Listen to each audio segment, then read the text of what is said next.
May nag-message sa akin, nagtatanong kung bakit ko raw sinuntok yung mukha nung nag-aaral pa ako.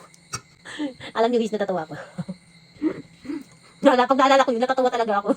Kasi ganito yun, ako yung working student nung college pa ako. Kumuha ko ng kurso na criminology. Tapos, hindi niya alam na yung may-ari pala nung college na yun, na school, kamag-anak ko, tita ko. Kakatapos na ng intramurals namin, inutusan ako. O na, Lucy, siparit mo nga itong mga picture kasi ilalagay natin sa billboard, maghanap ka ng maganda. Habang naghahanap ako ng picture na ilalagay sa billboard, ito namang lalaking to, lumapit sa akin, Chansay! Patingin. Tapos, ang kulit, gusto niyang kunin lahat. Sabi ko, tumingin ka lang. Huwag mong kunin lahat kasi ilalagay ko yan sa billboard. Sabi, grabe ka naman, Chansay. Sabi ko, antay ka muna kasi hindi pa to tapos, makikita mo naman to sa billboard eh.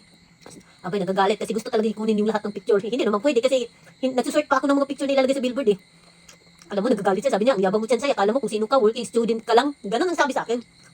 Sabi ko, nga, working student lang ako. Sabi niya, bakit supukin kita? Ganun sinabi niya sa akin, kasi may dala akong scissor, gunting. Sabi ko, sige, subukan mo suntukin kasi susundutin ko yung mata mo nitong scissor na to. Tapos nagagalit siya, pumasok sa office. Tapos gusto niya ako suntukin, inunahan ko na siyang sinuntok. Kaya dumugo yung bibig niya, nagkasugat siya.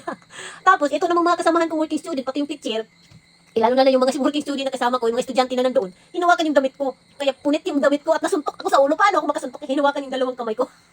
Hindi ako makaganti kasi hinawakan yung dalawang kamay ko. Tapos mga damit ko talagang hinila. Pag uwi ko ng bahay, punit, tumuwi ako. Sabi ng tito ko, umuwi ka, magbihis ka doon. Tapos nung bumalik ako, siyempre masakit yung ulo ko, no? Dinala ko yung mama ko. Nasuntok ako sa ulo. Ginaganti. Tapos yung mga electric pa ng opisina, nagkandahulog-hulog na.